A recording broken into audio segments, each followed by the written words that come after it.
and it is like increasing at an alarming rate. So Dr. Asha, do you have any solution for this? Dr. Pari, selection of the antibiotic is an art to be acquired. Before prescribing, always ask, it is really required? Resistance is the real fear. Get stewardship in the gear. Get PCR multiplex. But one still doubt. Does it help or make it a complex? To clear your doubt, we would like to invite Dr. Devjani De to give her experienced knowledge about diagnostic stewardship with BioFire panel in the modern era of optimal selection of antibiotics. And I would request Dr. Pratik Savaj sir to introduce Dr. Devjani De. Thank you. Over to you. Microbiologist, and she is a medical affair lead BioMerio South Asia. And her talk is on diagnostic stewardship. Slide changer. Yeah. Her talk is on diagnostic stewardship. We all know that in the era of antimicrobial resistance and in the era of PCR, how it is important to interpret this report and how to select antibiotic based on the PCR report. So over to you, Dr. Devjani. Thank you so Infectious much. diseases, but we are also dealing with antimicrobial resistance. And every hour of delay in identifying the accurate organism can mean the difference between a catastrophe and recovery. So we'll talk about microbiology and how it has come of age. How do I change the slide? So today microbiology has come of age, and we'll talk about how syndromic multiplex PCR testing has changed the paradigm of infectious disease diagnostics. And this is the Lancet, which says that India is dealing with high rates of antimicrobial resistance. 1/3 of our sepsis deaths are due to antimicrobial resistance. NDM allegedly started in India, and now what we are dealing with is high rates of NDMs. Over 34% of our E. coli isolates are NDMs. So with that, we'll talk through clinical case scenarios. We'll talk about several diagnostic dilemmas intensivists deal with day in and day out. And when we talk about these diagnostic dilemmas, we see on screen 6 panels which are there, but we'll talk about them through 6 clinical case scenarios. So what do we mean by syndromic approach? Syndromic test is a broad grouping of all probable pathogens into one clinically relevant test so that you get the result in a clinically relevant time frame, because in critical care, time is of the essence. So it will tell you about most of the organisms that are, differentials for that disease. Plus, it would also pick up unsuspected organisms. We'll talk about certain cases where it picks up and how it is important, and it also talks about co-infections, and we'll talk about how it leads to antimicrobial stewardship and better patient outcomes. So starting with sepsis, every hour of delay in starting the right antimicrobial can lead to increased mortality by 7.6% in septic shock. So that is what literature says, and we'll now talk about one bloodstream infection where this is a case from Safdarjung Hospital, where this patient is a post-op patient. The patient had a perforation peritonitis and underwent an exploratory lab. POD3, the patient comes with, patient develops altered mentation as well as hypotension. The radiology confirms that there is an anastomotic leakage. They redo the surgery, the drains are replaced, and blood is transfused, but the patient is not getting better. This is a case where they have taken care of source control and they are giving empiric. So we have a meropenem, we have a polymyxin B, we have a teicoplanin. Still the patient is not recovering. After 2 days, the blood culture is taken and it flags positive. Now let's see what happens with syndromic test. This is the syndromic test we are talking about. This is the BCID2 panel. It detects multiple organisms, gram positive, gram negative. It detects yeast, albicans as well as non-albicans, plus AMR genes as well. Let's see what happens in this case. Why, in spite of source control, the patient is not recovering. So once the bottle flags positive, they do the BioFire BCID2. We see most of the notorious bugs that are there, which always bother us, Acinetobacter, there is a Pseudomonas, and there is a Klebsiella, and what we see down there is the genes. So it's a gene storm, CTXM, NDM, and OXA48. Based on this, They start the patient on Zavicefta plus aztreonam, sulbactam high dose, 9 gram per day, and a polymyxin B, and patient improves. So why this case matters? Many a times, in spite of source control and with empirics, this patient might have had a different trajectory had this test not been done at the right time. So why this case matters? Of course, polymicrobial. I am a microbiologist, and blood cultures most often when they flag positive, we see, every time in the culture, conventional microbiology gives us one organism. This is the beauty of PCR, where it detects polymicrobial. This was the case. This patient had a high risk of polymicrobial BSIs, and what we think that polymicrobial BSIs are not that common. On the contrary, they are on the rise, and also there are particular populations where we see it is on the higher side. So these are the statistics which show that it's not very rare, and because traditionally we have used conventional cultures, they have been underreported. Over the period of time, we have seen that PCR helps us expedite reporting, but when we talk about the bloodstream infections, the bottle, when it flags positive and we go for the PCR, let's look at how it improves the workflow.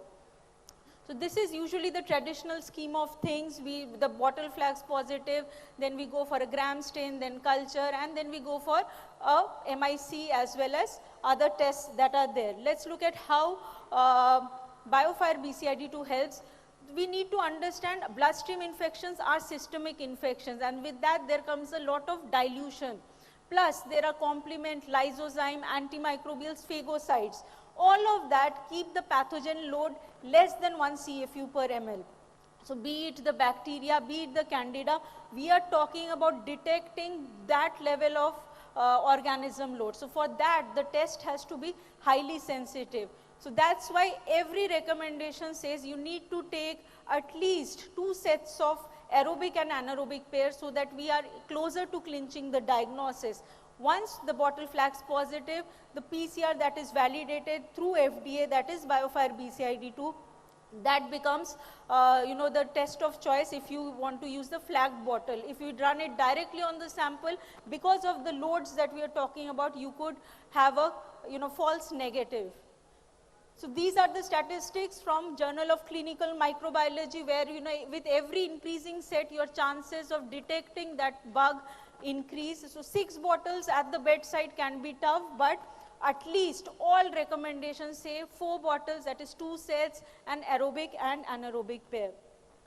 So even if you need the bottle to flag positive, what is the time reduction? So this is one great data that is showing on screen. 70% reduction in time to detection of the organism as well as the antimicrobial resistance genes, which is huge, because your culture, your IDST and the MIC reports would still take time, so approximately 57.4 hours. We also have an Apollo Chennai study where it showed that 36 hours before we get the culture report in hand, you have your PCR reports.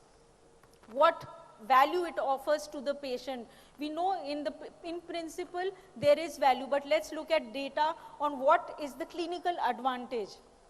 This is CLSI 2025 that says that even if you have your MIC report where you have your resistance detected, but still you should be knowing the carbapenemase type, because the drug of choice changes depending on the carbapenemase type. So if it's an NDM, it should be an aztreonam avibactam combination. On the contrary, if it's an OXA48, a ceftazidime avibactam combination is good enough. So that's there in the guideline as well. And what else changes? If I detect an MRSA, my drug of choice would be a vancomycin. But if it's an MSSA, which gets picked up on the PCR, my drug of choice would not be a vancomycin, because it leads to bacteriological relapse and treatment failure. Or rather, a flucloxacillin or nafcillin is good enough. Candida speciation is very important. If I get the Candida species, if it's an auris in the Indian setup, I'll go for an echinocandin.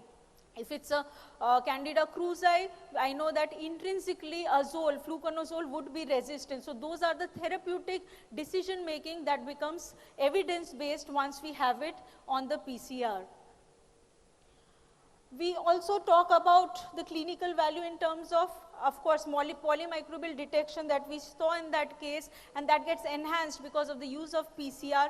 Does it have an impact on mortality? Because for a test to show its value, does it improve patient outcome? Yes, so there is Western data which has shown that two arms, one arm got the BCID2, the other didn't.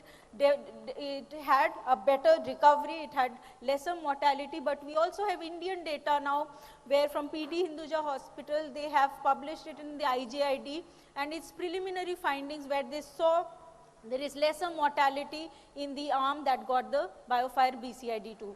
We spoke about the Apollo Chennai study and what it shows about the treatment or therapeutic optimization that happened because of the use of BioFire BCID2 in gram-negative bacteremias. They found that not only they were able to escalate better, so 17% times they were able to escalate, 37% times they were able to de-escalate, and the last line, only after one polymyxin based therapy dose, they were able to de-escalate in 69% of cases, which is huge due to the use of BioFire BCID2, and that's what the verdict or what the publication said, that in ICUs which are encountering a high rate of ESBL or CREs or CROs, they need to have it in the protocol for better antibiotic decision making. We've seen literature, do the guidelines suggest the use of the PCR panels? Of course, they've started talking about, this is the IDSA that has always talked about using rapid diagnostic molecular tests to, they don't only improve diagnosis, but also reduce recurrent infections, length of stay, mortality. Surviving Sepsis Campaign guidelines have always highlighted on the role of diagnostics to de-escalate or discontinue wherever it can be done through the use of diagnostics. This is the IJCCM guidelines that came up last year, which also talks about now syndromic multiplex PCR testing. They talk about the use of 2 sets of blood culture, aerobic, anaerobic, and also they talk about the use of molecular tests, particularly in critically ill, because of the evidence that already exists. Economic value, when we talk about a test, the cost always comes up, and that's where we need to understand that what are the ramifications of not going for a test. The length of stay, it has a huge impact. There are publications that if you're not using the right test, probably your length of stay in the ICU, each day in the ICU is actually cost. Then the treatment emergent adverse events, the toxicities, the AKI, which we do not factor in when we talk about the cost of a diagnostic test. So all of that can be done away with. Again, a literature that highlights that you can do away with the toxicities, as well as the cost of other ancillary testing that isn't really required. So moving from bloodstream infections, we move to another critical condition, that is meningoencephalitis, where the lab gets CSF, one of the most precious samples for the lab. And we'll talk about one critical case. This is a patient, she's a malignancy patient, 62-year-old female, past history of endometrial cancer. She presents with altered behavior and she's afebrile at the time of presentation. There were possible seizures and she's given levetiracetam at a peripheral setup. And she's worked up for stroke. The CT scan shows a hypodensity in the left temporal lobe, but the vascular workup is normal. She's managed as a case of stroke, but the patient doesn't improve, ends up in a tertiary care facility, and this is what the MRI shows, T2 weighted FLAIR image, classical of viral encephalitis, which was missed. By the time the patient comes to the tertiary care facility, she has worsened. The BioFire picks up HSV, but by that time the patient lands up in akinetic mute state because the acyclovir wasn't given in the right time frame. So this is a publication where they say if you're not detecting HSV, not only is the mortality high, but also the neurological sequelae are higher. Again, this is another case. This is a case of bacterial meningitis. A 47-year-old male comes up with headache and fever and of course meningeal signs. They do a CSF workup and they do the MRI. There is a non-specific focal lesion in the T2 weighted FLAIR image, but we don't know the organism. The patient is being given empirics, but the patient is not improving, and they use the BioFire, and this is a 47-year-old male with listeria detected on the BioFire ME panel, because ampicillin and gentamicin, of course, was started in this patient. The empirics don't work in a case of listeria, and we do not cover empirically for listeria in this particular age group. So those are the unsuspected organisms that the PCR can tell you, and we of course think, or we rely too much on empirics, but empirics many a times do not, they deceive us very frequently, and with the rising AMR, definitely we are seeing a high rise in empirics failing. Why this case matters? As a microbiologist, listeria detection in the lab is difficult. It requires cold enrichment, and it is tough. And many a times we miss, the gram stain can be deceiving. This is a publication from Nepal, again an LMIC like us, where in a 3-year-old they missed listeria and the patient died. So these are the importance of PCR testing. We also rely on WBC counts to use a PCR test, but how relevant or how reliable are WBC counts? There are several publications that, medicine is the science of exceptions. We see that many a times pleocytosis can deceive us in terms of whether the patient is having meningoencephalitis. This is what our data suggests, that over 30% of cases would have been missed if we were just relying on pleocytosis of more than 5 per microliter. Therefore, several guidelines now, including the IDSA, they say that regardless of pleocytosis, for VZV, for enterovirus and for HSV, you must go for a PCR. And WHO recently this year, they have given this guideline that PCR is no longer optional. It becomes the standard of care with culture for diagnosis of meningitis in adults and children more than 1 month old. Cost effectiveness has also been calculated, and again they have factored in length of stay, ICU stay, and the toxicities, and it was found that using the right test would often lead to lesser cost. Moving on to the next scenario, this is a case of pneumonia and LRTI patient. Of course, this patient is immunocompromised, and this patient comes with low-grade fever and gets admitted to the ICU, and a bronch is done, and meanwhile they cover the patient with Pip-Tazo and linezolid. This line represents the standard of care traditional microbiology tests that are run. Day 1 on the bowel fluid, they do the gram stain.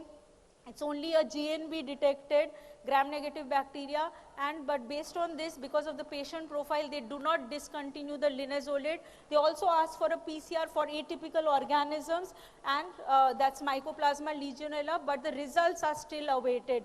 Day 2, the lab calls up that something looking like a Klebsiella, we are not sure, but something mucoid is growing, and the PCR also comes negative. So by day 2, we do not have the answers, and patient's trajectory is not improving. Day 3, finally, they get the result, and this is what it is. This looks like an ESBL producer, and based on the results of the conventional, they finally start him on ertapenem, and meanwhile, this has already ended up in 7 days of ICU stay. So let's look at, had the right test been done. So if the pneumonia panel would have been run on day 0 itself, what would have been the implications? So the pneumonia panel runs on bowel fluid, mini-bowel, sputum, and endotracheal aspirate. High sensitivity and high specificity is what we are talking about for all the panels. So this is what the impact would have been. They would have detected the Kleb aerogenes 10 to the power 7 much earlier, with the CTXM gene plus influenza totally missed in the previous scheme of things. What is the impact? The escalation could have happened earlier here, and influenza, oseltamivir could have been started within the first 48 hours. It makes more sense, prognostically better, and we know our Indian ICUs are open ICUs mostly. So the cohorting could have happened much better. Infection control went on for a toss, and of course for this patient also the outcome would have been better. Why this case matters? In cultures, we often detect no pathogenic organism detected. That is the inherent disadvantage of culture, and that's published as well. This is the New England Journal of Medicine, where they found 62% of times cultures don't give anything, and that is again the highlight that we want to make that PCR works better and it detects or even the atypical organisms. We have semi-quantitative detection for the bacteria. For atypical bacteria and viruses, there is no semi-quantification required because historically in literature it says that if they are present, they are probably the pathogen, but then how severe is the condition depends on the immunity of the patient. But bacteria, because sputum, respiratory samples are not sterile samples, and therefore the concept of quantification as per IDS and ATS are also a principle of BioFire. So that's the copies per ml that we get on the report, and that the higher the copies, the higher is the likelihood of that organism to be the pathogen. So based on the applications, there are various clinical applications. Several hospitals have protocolized it in CAP, HAP, VAP, because we have empirics for CAP that are given, and those are based on guidelines.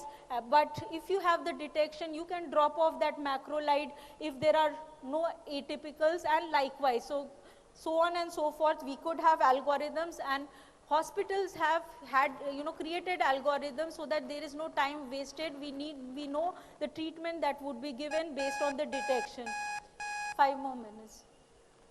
Similarly, for HAP and VAP, they have been institutionalized, and again, based on detection, for HAP and VAP also our antibiograms, our hospital antibiograms give us some evidence for empirics, but as soon as you have your detection, because these panels are high sensitivity and specificity, so with high sensitivity you can at least rule out with conviction that those are not the organisms, and we don't really need to cover for them.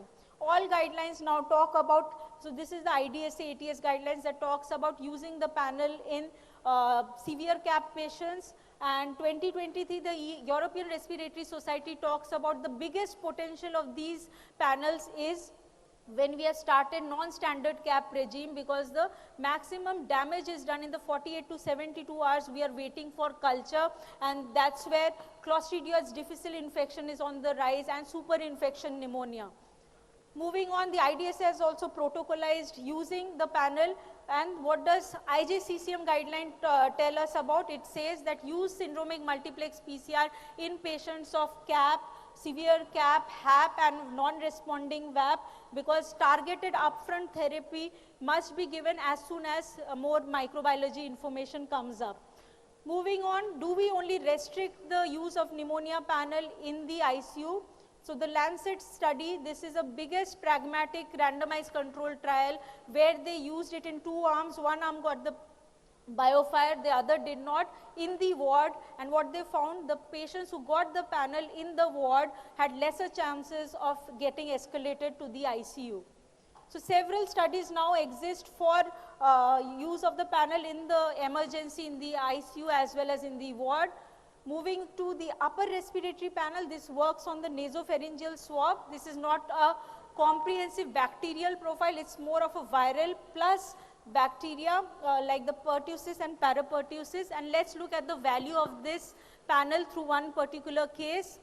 Now this is a 35-day-old child, and preterm child, there comes with respiratory distress, there is viral bronchiolitis, poor oxygen saturation. They run a few CART tests which come negative for RSV and influenza. But the patient is not improving, the patient is on ampicillin. Quickly they escalate to vanco and cefotaxime next day, but again the patient is requiring an ECMO. And this is what the X-ray chest looks like. Total volume loss by day 4. What could be the reason? Again, unsuspected organism. They find cultures are not giving anything, and on BioFire they say it's a Bordetella. So it's a Bordetella pertussis, and based on this they give azithromycin. So had the right treatment not been done, they would have lost this child. And again, it's not a rhetoric, it could be a life-saving test. Medicine is the science of uncertainty, and now we see that many a times clinicians have a differential diagnosis even during an outbreak, but we see that differentials that you have might it's a publication which says that sensitivity of a priori thesis is only 36%, and that's why we need to have diagnostics that give us more evidence. COVID-19 was one eye-opener. We saw there were a lot of co-infections detected, up to 45% even during the SARS-CoV-2 pandemic. This is again Indian data where we see a lot of adenovirus getting picked up with rhinovirus. Viral sepsis became an entity during COVID-19, and again we detect viruses, we detect sepsis better. Mycoplasma pneumonia getting detected faster and better due to use of PCR panels. But the last case scenario, this is again a case which every intensivist comes across diarrhea by this patient develops at the second week in the ICU. Of course, they run the PCR and they detect Clostridioides difficile. We have a two-step algorithm for Clostridioides difficile because we need to know if it's a true pathogen, but the guidelines say if the patient is having diarrhea and is admitted and is not on purgatives and you run the PCR within 24 hours for testing, so that if you detect it on a PCR, it's a true positive and it's not a colonizer. Lot of health economics are there as well. Last but not the least, joint infections can also land up in the ICU. Septic arthritis, where the cartilage gets damaged and even it can land up in sepsis. So there is the joint infection panel that runs on septic arthritis and periprosthetic joint infection that improves outcomes. Last, a BioFire, when we talk about, because of the high sensitivity specificity, if it comes negative, that also has a lot of value. A negative report also gives us lot of information. For example, in this case, this patient is diabetic, hypertensive, comes with generalized convulsive status epilepticus. Do you give a nephrotoxic triad of antibiotics and antiviral? Rather run the test, and what they see in this test that, it's all negative and the patient requires only health education, diabetes education and treatment for the ketoacidosis. This is the method, the nested PCR, which gives us results of high sensitivity and specificity. It's done, And it's done. So time is of essence, and that's where we conclude the test, conclude the session as well. And this is not moving. Okay, so to finally conclude, it's published everywhere. It's been a long time since the test has been there, and there are a lot of evidence, and it has been validated through various samples. So to conclude, in a tertiary care facility where we are dealing with high antimicrobial resistance, many a times if we change our perception of how we look at diagnostics, even if we do not discover a new antibiotic molecule, through the use of right diagnostic tests, we would be able to save millions of lives. Thank you so much. Thank you so much, Dr. Devjani, for throwing light on multiplex PCR.